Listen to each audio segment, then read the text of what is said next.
Well, good morning, everyone. This is Andrea Swain Martin with my handsome husband, Ken Martin, and this is our beautiful chokecherry tree. And last year we made chokecherry jelly that was delicious, and so we're going to try it again this year. So we meant to pick our tree yesterday, and this morning we got up and the doggone squirrels were up there eating all my chokecherries, and so we put the dogs out to chase them away, and they've done a mighty fine job. So Cam and I are going to work on picking chokecherries here this morning and try to get as many as we possibly can on the lower levels. I'm going to have to get my step stool to get up there higher so I can reach some of the really ripe ones. I can't wait to do this today. So we don't mind if the birds eat the chokecherries at the top, but we just don't want the squirrels having at it when I still can get some for chokecherry jelly. And there goes my cat up the tree. Anyway, this is Andrea Swain Martin. We'll be back to you later. Hi everybody, so now it comes to the time where I'm going to sit and clean all my little chokecherries and put them back in Big Red over here.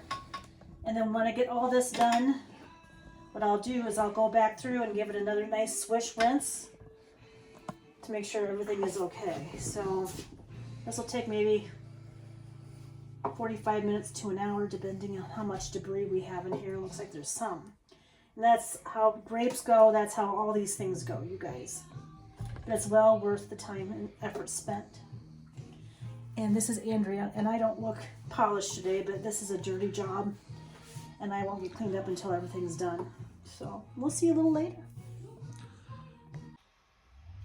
Well, hi everyone. This is what my chokecherries looks like after I get done going through all the debris and giving it its last final wash. And it really works well if you just sit and pick at each one of them. It took me, just about an hour, which I knew that was going to be time well invested. So what I'm going to do now, this is not the prettiest kettle, but it works really well for this kind of thing.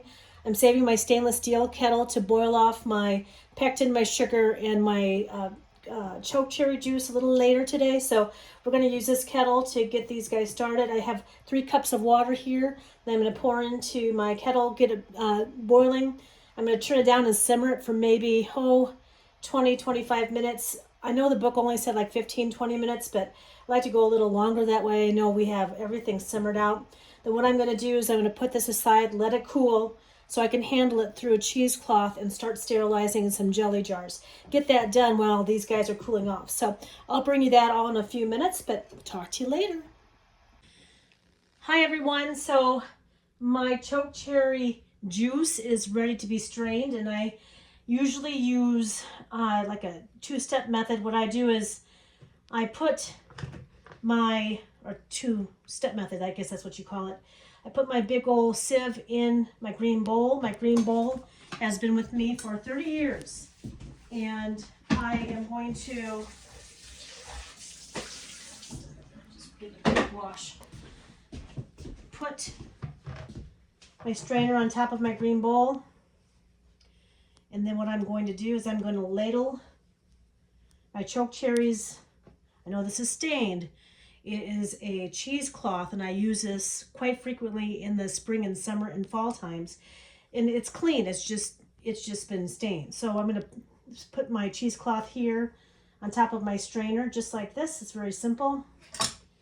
And take a ladle, and I'm going to start ladling my chokecherries on top of my cheesecloth. You can already hear the juice going into my bowl. Now, this is just how I found that it works really well for me to get started. I don't pour everything directly into my strainer or my cheesecloth. I kind of massage it along. There we go. Kind of stir it up a little bit. Allow the juice to go out. And when I'm done with this, what we'll do is we'll squeeze out what's left in the berries. But it's draining nicely today. Another ladleful. And if it gets too full, what I'll do is I'll strain off one batch and go in for a second. It's just this easy. I'm going to hear all the good juice coming out.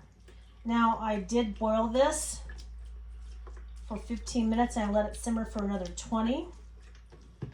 And I'm hoping to have at least 3 cups of juice to make chokecherry jam today. We'll see what we come up with. Okay. Now what I'm going to do, it's cool enough for me to manage. When I pulled it off the burner an hour and a half ago, there's no way that I could manage this. You pull your cheesecloth together like this, and you squeeze with all your might to get all your juice. Can you see what that looks like? This is the same method when you're making grape jelly. And I've used this method too with mint jelly, which I've not been able to get my hands on any mint this spring. So I'm going to unwrap it.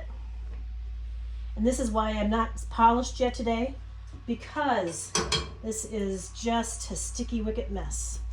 But it's going to be well worth the time. We're going to give it another squeeze. Let's see what we have here.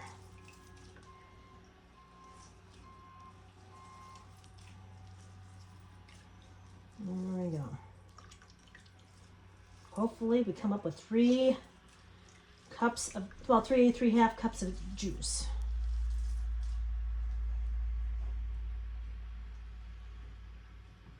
All right.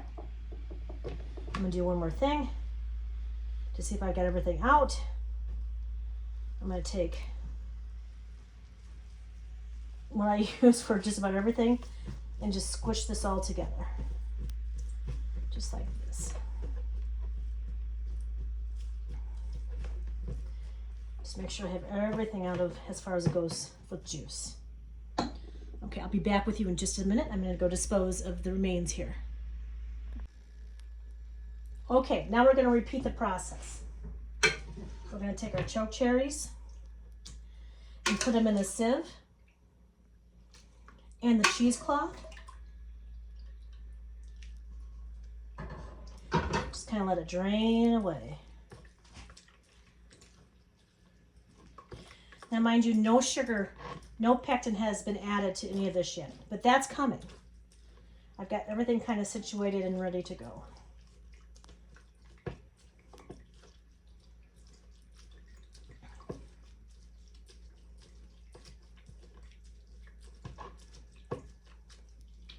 Oh, there's a little stem there. Missed that one. It'll be okay. Put the last little bit in. I know this pan looks well worn, but I didn't want to use my stainless while boiling this off. My stainless is for making the jelly mixture. And here it comes out.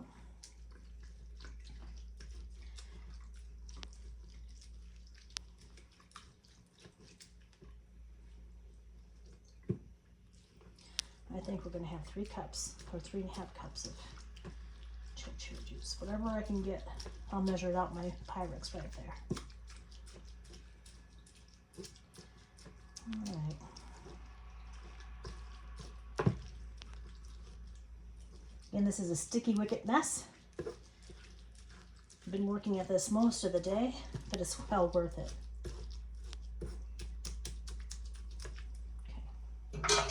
We're going to squeeze her out and see what we get.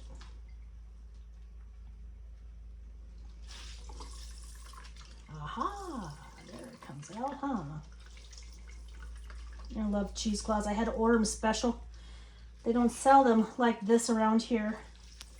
When I started canning jellies, I learned that this is probably the best method of straining everything out, but I always have a second dairy strainer in place as a just in case. And some things do come out of the cheesecloth. Then we're going to sit and squish out all of the juice just like this. Then hopefully we have 3 cups, 3.5 cups of juice. We'll find out here very shortly. Kim's getting my burner set up outside because it's kind of warmed up. It's coolish, but it's still warming up this afternoon, and I don't want to can my jellies in the house. So Anyway, I'm gonna go dispose of this and we'll see how much we've got. Okay, folks, so it's pretty stuff this year. See how pretty that is? So we're gonna measure out, here, put my glasses on my face.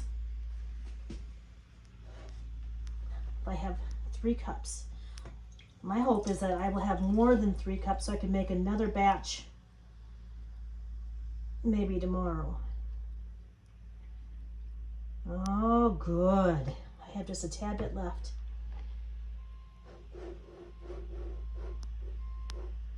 All right, I'll be right back.